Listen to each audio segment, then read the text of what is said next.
بسم اللہ الرحمن الرحیم۔ داستان ایمان فروشوں کی سلسلے کی نئی ویڈیو پیش خدمت ہے۔ تمام سامعین سے گزارش ہے کہ ویڈیو کو لائک کریں، چینل کو سبسکرائب کریں اور بیل آئیکن کو بھی پریس کر دیں تاکہ ہر نئی آنے والی ویڈیو آپ کو وقت پر ملتی رہے۔ عثمان سارم نے گھر جا کر اپنی بہن نور کو الگ بٹھا کر سلطان ایوبی کا پیغام سنایا اور کہا، نور، ہمارا مذہب اور ہمارا قومی وقار تم سے بہت بڑی قربانی مانگ رہا ہے۔ آج سے اپنے آپ کو پردہ نشین لڑکی سمجھنا چھوڑ دو۔ مسلمان لڑکیوں تک یہ پیغام پہنچا کر انہیں جہاد کے لیے تیار کر لو۔ میں تمہیں خنجر، تیر، کمان اور برچی کا استعمال سکھا دوں گا۔ احتیاط یہ کرنی ہے کہ کسی کو شک بھی نہ ہو کہ ہم لوگ کیا کر رہے ہیں۔ میں ہر طرح کی قربانی کے لیے تیار ہوں، النور نے کہا۔ میں اور میری تمام سہیلیاں تو پہلے ہی سوچ رہی ہیں کہ ہم اپنی آزادی اور اپنی قوم کے لیے کیا کر سکتی ہیں۔ ہم تو مردوں کے منہ کی طرف دیکھ رہی ہیں۔ عثمان سارم نے اسے بتایا کہ صلاح الدین ایوبی اور اس کی فوج کے متعلق جتنی خبریں یہاں مشہور کی جاتی ہیں وہ سب جھوٹی ہوتی ہیں۔ تمام مسلمان گھرانوں میں جا کر عورتوں کو صحیح خبر سناؤ۔ عثمان سارم نے اسے صحیح خبریں سنائی اور یہ بھی بتایا کہ مسلمانوں میں غدار اور صلیبیوں میں مخبر بھی ہیں۔ اس نے بہن کو ایسے 3-4 گھرانے بتائے اور کہا کہ ان کی عورتوں کو ہاتھ میں لو اور انہیں بتاؤ کہ ان کے آدمی غدار ہیں۔ انہیں یہ بھی کہو کہ عیسائی اور یہودی لڑکیوں کے پیار سے بچو، ان کا پیار محض دھوکہ ہے۔ کیا میں رینی کو یہاں آنے سے روک دوں؟ النور نے پوچھا۔ وہ تو تمہارے ساتھ بھی بے تکلف ہو گئی ہے، اسے میں کہوں گا کہ ہمارے گھر نہ آیا کرے۔ عثمان سارم نے کہا، وہ بہت تیز اور ہوشیار لڑکی ہے۔ رینی ایک نوجوان عیسائی لڑکی تھی۔ عثمان سارم کے گھر سے تھوڑی ہی دور اس کا گھر تھا۔ اس کا باپ شہری انتظامیہ کے کسی اونچے عہدے پر فائز تھا۔ لڑکی کا پورا نام رینی الیگزینڈر تھا۔ وہ نور کی سہیلی بنی ہوئی تھی۔ عثمان سارم کے ساتھ بھی اس نے گہرے مراسم پیدا کر لیے تھے۔ اسے دیکھ کر وہ بہت خوش ہوتی تھی۔ عثمان سارم ابھی اس کے قریب نہیں ہوا تھا۔ یہ وجیح جوان سمجھتا تھا کہ یہ عیسائی لڑکی ہے اور یہاں جاسوسی کرنے آتی ہے۔ اس نے رینی کو کبھی ناپسندیدگی کی نگاہوں سے نہیں دیکھا تھا، بلکہ اس کے ساتھ ہنسی مذاق بھی کر لیتا تھا تاکہ اسے شک نہ ہو۔ اب جب اسے یہ ضرورت پیش آئی کہ رینی اس کے گھر نہ آیا کرے تو رینی کو یہ کہنا اس کے لیے مشکل ہو گیا کہ اب ہمارے گھر نہ آیا کرو، مگر اسے روکنا ضروری تھا کیونکہ وہ گھر میں اپنی بہن کو جنگی ٹریننگ دینا چاہتا تھا اور اسے معلوم نہیں تھا کہ اس کے گھر میں اب کیا کیا راز آئیں گے۔ اس نے سوچ سوچ کر یہ طریقہ پسند کیا کہ نور سے کہا کہ رینی جب کبھی آئے تم یہ کہہ کر باہر چلی جایا کرو کہ کسی سہیلی کے گھر جا رہی ہوں۔ اس طرح اسے ٹالتی رہو، وہ خود ہی آنا چھوڑ دے گی۔ کرک شہر کے لوگ اس پاگل کی باتیں کر رہے تھے جو مسلمانوں کی تباہی کی پیش گوئی کرتا پھر رہا تھا۔ غیر مسلموں کو وہ بہت ہی اچھا لگا تھا۔ سب اسے ڈھونڈتے پھرتے تھے لیکن وہ کہیں نظر نہیں آ رہا تھا۔ سرکاری طور پر بھی اسے تلاش کیا جا رہا تھا کیونکہ مسلمانوں کو خوفزدہ کرنے اور ان کا جذبہ سرد کرنے کے لیے اس پاگل کو استعمال کرنے کا فیصلہ کیا گیا تھا۔ کسی کو معلوم نہیں تھا کہ وہ کہاں چلا گیا ہے۔ وہ اسی رات کہیں لاپتہ ہو گیا تھا۔ 10-12 روز اس کی تلاش ہوتی رہی۔ صلیبی حکام نے شہر کے باہر بھی گھوڑ سوار دوڑا دیے۔ انہیں توقع تھی کہ وہ اس شہر سے کہیں دور شہر جا رہا ہوگا، مگر وہ کسی کو نہ ملا اور 10-12 دن گزر گئے۔ ان 10-12 دنوں میں عثمان سارم نے نور اور اس کی 3 سہیلیوں کو ہتھیاروں کا استعمال سکھا دیا۔ اس نے انہیں تیغ زنی بڑی محنت سے سکھائی۔ اس کے علاوہ اس نے مسلمان نوجوانوں کو درپردہ سلطان ایوبی کا پیغام سنا کر زمین اور محاذ پر جمع کر دیا۔ ان نوجوانوں نے اسے مسلمان کاریگروں کو تیار کر دیا جو برچیاں اور تیر و کمان وغیرہ بناتے تھے۔ یہ سب صلیبیوں کے ملازم تھے۔ وہ اپنے لیے کوئی ہتھیار نہیں بنا سکتے تھے۔ مسلمانوں کو کوئی ہتھیار رکھنے کی اجازت نہیں تھی۔ ان کاریگروں نے گھروں میں چوری چھپے ہتھیار بنانے شروع کر دیے۔ یہ بہت ہی خطرناک کام تھا۔ پکڑے جانے کی صورت میں صرف سزائے موت ہی نہیں تھی بلکہ مرنے سے پہلے صلیبی درندوں کی بھیانک اذیتیں تھیں۔ وہاں کوئی مسلمان کسی معمولی سے جرم میں یا محض شک میں پکڑا جاتا تو اس سے پوچھا جاتا تھا کہ مسلمان گھرانوں کے اندر کیا ہو رہا ہے اور جاسوس کہاں ہے۔ اس کے ساتھ ہی اس کے جسم کو روئی کی طرح دھلنا شروع کر دیتے تھے۔ کاریگر جو ہتھیار بناتے تھے وہ عثمان سارم جیسے نوجوان رات کو مختلف گھروں میں چھپا دیتے تھے۔ دن کے وقت لڑکیاں برقع نما لبادوں میں خنجر اور تیر و کمان چھپا کر مسلمانوں کے گھروں میں لے جاتی رہتی تھی، مگر ہتھیار بنانے اور گھروں میں پہنچانے کی رفتار بہت سست تھی۔ ادھر سلطان ایوبی کو ایک جاسوس نے اطلاع دے دی کہ کرک اور مضافات کے مسلمانوں تک اس کا پیغام پہنچ گیا ہے اور وہاں کے نوجوان لڑکوں اور لڑکیوں نے زمین دوست محاذ بنا لیا ہے۔ یہ اطلاع لانے والا بھی ایک ذہین اور نڈر جاسوس تھا۔ اس نے بتایا کہ وہ جاسوس جس نے سلطان ایوبی کو پیغام عثمان سارم تک پہنچایا تھا پاگل کے بحرو میں کامیاب رہا ہے۔ سلطان ایوبی اس اطلاع پر بہت خوش تھا۔ اس نے کہا کہ جس قوم کے نوجوان بیدار ہو جائیں اسے کوئی طاقت شکست نہیں दे सकती। इस कामयाबी ने मेरा हौसला बढ़ा दिया है।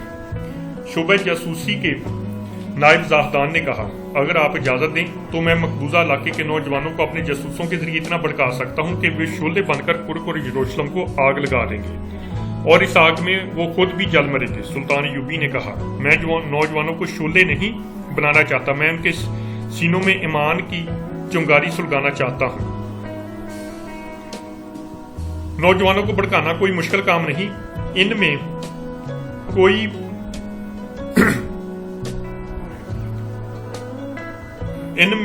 से कोई अशरफी की चमक और लारिश से तुम्हारे हाथ में खेलने लगेगा और ज्यादा तादाद उनकी है जो जज्बाती अल्फाज और जोशीले नारों से भड़क उठते हैं। फिर तुम उनसे जो कुछ कराना चाहते हो करा लो, इन्हें आपस में भी लड़ा सकते हो। इसकी वजह यह नहीं कि वो जाहल और गुंवार हैं और उनका अपना दिमाग ही नहीं, असल वजह यह है कि ये उम्र ही ऐसी होती है कि खून का जोश कुछ कर गुजरने पर मजबूर करता है। इस उम्र में जहन अय्याशी की तरफ भी माइल होता है और अमल साले की तरफ भी। तुम नौजवान जहन को जो भी तहरीक और इश्तियाल दे दो वो उसी का असर कबूल कर लेगा।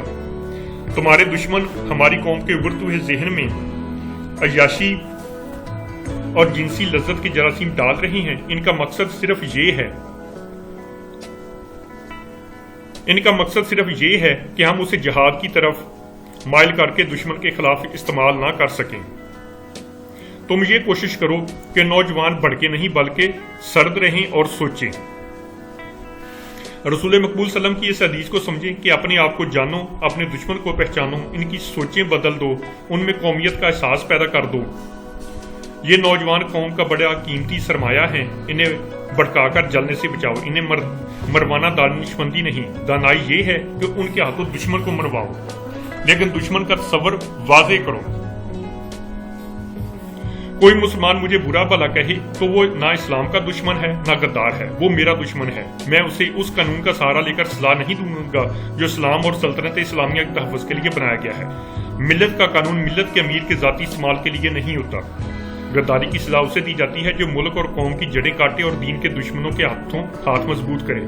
ख्वाह हुक्मरान खुद ही इसका मुजरम हो, वो गद्दार है और सजा का मुस्तहिक़। इस सूरत में जबकि वहां नौजवान तैयार हो गए हैं, हम इन्हें किस तरह इस्तेमाल करें? जाहदान ने कहा, इन्हें जोश में ना आने तो। सुल्तान यूबी ने जवाब दिया, इनकी सोचें बेदार करो, वहां के हालात के मुताबिक वो खुद फैसला करें कि इन्हें क्या करना चाहिए।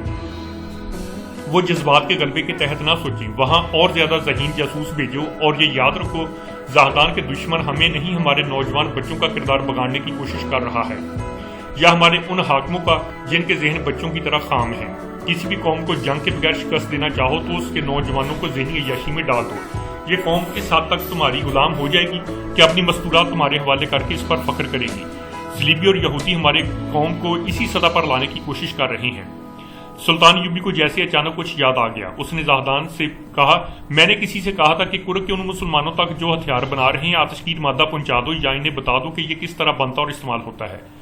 वो उन्हें बता दिया गया है। जाहदान ने जवाब दिया, इतला मिली है कि मुसलमानों ने यह मादा तैयार करना शुरू कर दिया है। कुर्क में ऐसे हालात फौरन ही पैदा हो गए जिनमें वहां के नौजवानों को खुद ही सोचना और अमल करना पड़ा। मकबूजा इलाकों में सलीबियों ने काफिले लूटने का भी सिलसिला शुरू कर रखा था। काफिले इतने आम नहीं थे, ताजर और दीगर सफर करने वाले इकट्ठे होते रहते थे। इनकी तादाद 150-200 हो जाती तो काफिले की सूरत में चलते थे। ये एक हिफाजती इकदाम होता था। काफिले के साथ लड़ने वाले मुसल्लह अफराद भी होते थे, घोड़ों और ऊंटों की अफरात होती थी, ताजरों का बेशुमार माल और दौलत होती थी। काफिले में चंद एक कुंबे भी होते थे, ये लोग नकल मकानी करते थे। सलीबी इस्तबदाद में आए हुए मुसलमान अक्सर वहां से हिजरत करके मुसलमानों की हुक्मरानी के इलाकों में जाते रहते थे। इतने बड़े काफिले को चंद एक डाकू नहीं लूट सकते थे, काफिले वाले मुकाबला करते थे। सलीबियों ने यह काम अपनी फौज के सुपुर्द कर दिया था।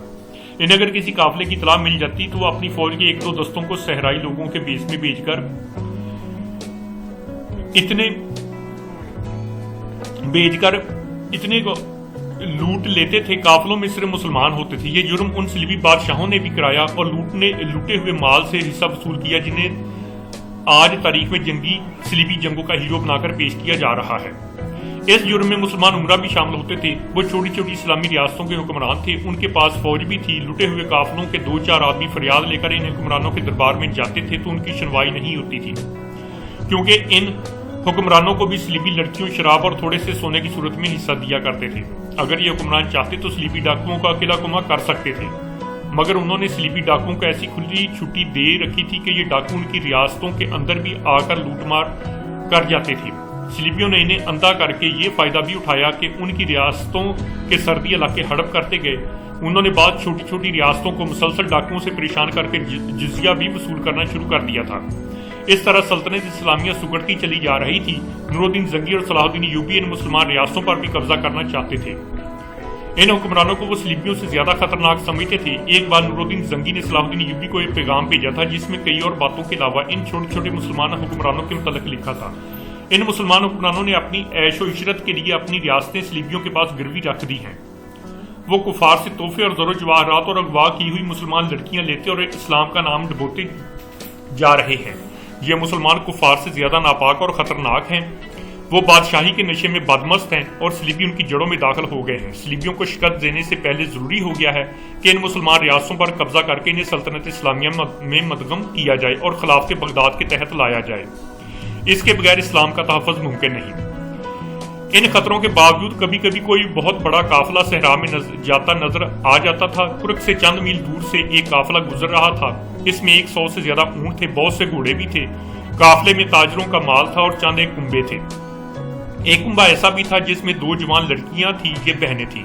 काफिला हस्बे मामूल मुसलमानों का था। कुर्क के इलाके से काफिला गुजर रहा था तो सलीबियों को पता चल गया। उन्होंने अपनी फौज का एक दस्ता भेज दिया जिसने दिन दिहाड़े काफिले पर जा हमला किया। काफिले के घुड़सवारों ने मुकाबला तो बहुत किया मगर सलीबियों की तादाद ज्यादा थी। वहां रेत खून से लाल हो गई। सलीबियों ने बच्चों तक को काट डाला। 15-16 जवान साल मुसलमान रह गए। इन्हें कैदी बना लिया गया। दोनों लड़कियों को पकड़ लिया। ऊंटों और घोड़ों को मालो सबाब समेत कुर्क ले गए। ये काफिला जब कुर्क में दाखिल हुआ तो आगे आगे कैदी थे। इनके पीछे 2 घोड़ों पर 2 लड़कियां सवार थी जिनका लिबास बताता था कि मुसलमान हैं। इनके पीछे सलीबी थे जिनके चेहरों पर नकाब थे और इनके पीछे मालो असबाब से लदे हुए ऊंटों की कतार थी। लड़कियां रो रही थी। कुर्क के शहरी तमाशा देखने के लिए बाहर निकल आए। वो तालियां पीटते और कहके लगाते थे क्योंकि वो जानते थे कि लुटा हुआ ये काफिला मुसलमानों का है और कैदी भी मुसलमान हैं। इन कैदियों में एक जवान साल कैदी आफाक नाम का था। दोनों मुगविया लड़कियां इसकी बहनें थीं। आफाक जख्मी भी था। इसकी पेशानी और कंधे से खून बह रहा था। वो लुटे हुए काफिले के आगे आगे शहर में दाखिल हुआ तो तमाशाइयों को देखकर इसने बुलंद आवाज से कहा, कुर्क के मुसलमानों, हमारा तमाशा देख रहे हो? डूब मरो। इन लड़कियों को देखो, ये मेरी नहीं तुम्हारी बहनें हैं, ये मुसलमान हैं। एक सलीबी ने पीछे से इसकी गर्दन पर घुंसा मारा। वो मुंह के बल गिरा। उसके हाथ रस्सियों से पीठ पीछे बंधे हुए थे। एक कैदी ने उसे उठाया तो फाक फिर चिल्लाया, कुर्क के मुसलमानों, ये तुम्हारी बेटियां हैं। उसे 2-3 नकाबपोशों ने पीटना शुरू कर दिया। इसकी बहनें चीख चीख कर रो रही थी और फरियादें करती थी, खुदा के लिए हमारे भाई को ना मारो, हमारे साथ जो सलूक करना चाहो कर लो, इसे ना मारो। एक बहन चिल्ला रही थी, आफाक खामोश हो जाओ, तुम इनका कुछ नहीं बिगाड़ सकते। मगर आफाक चुप नहीं हो रहा था। तमाशाइयों में मुसलमान भी थे जो अपना खून पी रहे थे मगर बेबस थे। उनकी गैरत उनकी नजरों के सामने से गुजरती जा रही थी और वो देख रहे थे। उनमें नौजवान मुसलमान भी थे और इनमें उस्मान सारम भी था। उसने अपने नौजवान दोस्तों की तरफ देखा। सबकी आंखें लाल थी और दिल जोर जोर से धड़क रहे थे। उस्मान सारम थोड़ी दूर तक इस काफिले के साथ साथ चलता रहा। आगे एक गरीब सा मोची बैठा था जो लोगों के जूते मरम्मत किया करता था। उसे किसी मुसलमान ने अपने घर की जोड़ी में सोने की जगह दे रखी थी। दिन भर वो बाहर बैठा जूते मरम्मत करता रहता था। बदकिस्मत काफिला उसके सामने से भी गुजरा। उसने भी आफाक की ललकार और लड़कियों की आहुजारी सुनी। आफाक के चेहरे को खून से लाल देखा। उस पर सलीबियों का जुल्म होता भी देख लिया, लेकिन इस तरह देखा जैसे उसने कुछ भी नहीं देखा। इस मोची को ना कभी किसी ने मस्जिद में जाते देखा था, ना गिरजे में। वो यहूदियों की इबादतगाह में भी कभी नहीं गया था। इसकी तरफ वही तवज्जो देता था जिसे जूता मरम्मत कराना होता था। उसे कभी किसी ने बोलते भी नहीं सुना था। वो खला कर रंधा हुआ इंसान था जिसे सलीबियों के साथ भी कोई दिलचस्पी नहीं थी और इस्लामियों के साथ भी कभी कोई वास्ता नहीं था। उस्मान सारम चलते चलते इस मोची के करीब से गुजरने लगा तो रुक गया। कैदी आगे निकल गए थे, ऊंट जा रहे थे। जब आखिरी ऊंट गुजर गया तो उस्मान सारम ने दोनों जूते तारकर मोची के आगे रख दिए और उसके सामने बैठ के मोची किसी का जूता मरम्मत कर रहा था। उसने उस्मान सारम को सर उठाकर देखा भी नहीं। उस्मान ने इधर उधर देखकर सरगोशी में कहा, इन दोनों लड़कियों को आज रात आजाद कराना है। जानते हो ये लड़कियां रात को कहाँ होंगी? मोची ने सर उठाए बगैर इतनी धीमी आवाज में पूछा कि उस्मान सारम के सिवा कोई और नहीं सुन सकता था। जानता हूं, उस्मान सारम ने जवाब दिया। सलीबी बादशाहों के पास होंगी, लेकिन हम में से किसी ने भी वो जगह अंदर से नहीं देखी। मैंने देखी है। मोची ने अपने काम में मगन रहकर कहा, वहां से लड़कियों को निकालना मुमकिन नहीं। تم کس مرض کی دوا ہو؟ عثمان سالم نے ایسے لہجے میں کہا جس میں جذبات کا لرزہ اور غصہ تھا. کہنے لگا ہماری رہنمائی کرو. اگر ہم لڑکیوں تک پہنچ گئے اور پکڑے گئے تو لڑکیوں کی گردنیں کاٹ دیں گے, یعنی سلیبیوں کے پاس زندہ نہیں رہنے دیں گے. کتنے جوانوں کی قربانی دے سکتے ہو؟ موچی نے پوچھا. جتنے جوان مانگو گے. کل رات, آج رات, عثمان سالم نے دبدبے سے کہا. آج ہی رات برجیس, آج ہی رات. اس کے پاس پہنچو, موچی نے کہا. کتنے جوان؟ برجیس موچی نے سوچ کر کہا 8. ہتھیار سن لو, خنجر, آتشگیر مادہ. عثمان سالم نے اپنے جوتے پہنے اور چلا گیا. آج کی ویڈیو یہی پر ختم ہوتی ہے. انشاءاللہ جلد ہی نئی ویڈیو کے ساتھ دوبارہ حاضر ہوں گے. اللہ حافظ.